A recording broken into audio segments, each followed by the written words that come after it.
Terzo squillo di tromba per il Bisonte Firenze in questo inizio di campionato. La squadra di Caprara è riuscita a portare a casa la terza vittoria su 4 partite giocate, una partenza sprint che è andata ben oltre le più rosee previsioni, visto che stiamo parlando di una squadra giovanissima e largamente cambiata nel corso dell'estate.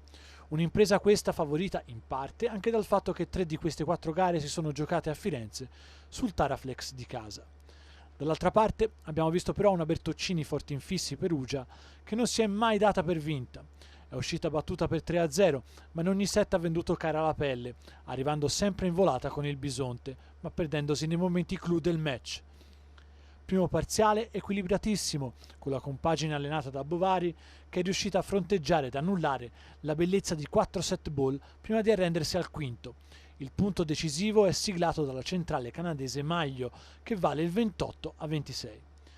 Secondo set che ricalca in larghissima parte quanto visto nella prima frazione, con le due compagini che vanno avanti fianco a fianco e con le due bocche di fuoco, Dalderop da una parte, Montibeller dall'altra, che mettono in scena uno spettacolo nello spettacolo.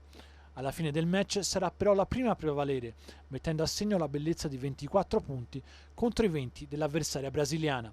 Alla fine della seconda frazione arriva un'altra affermazione per Firenze, 25-23.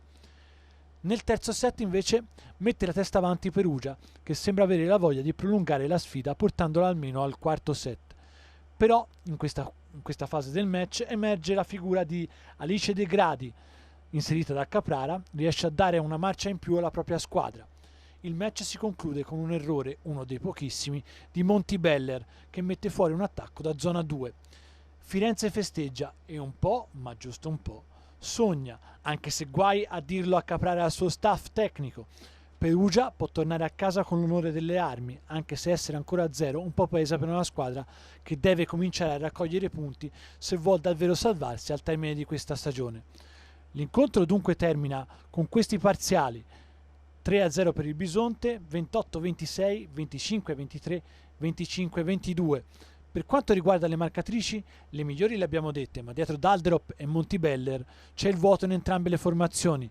Dietro all'olandese nella squadra di casa la seconda è Fekhi con 10. Per Perugia Bidias invece è arrivata a quota 11.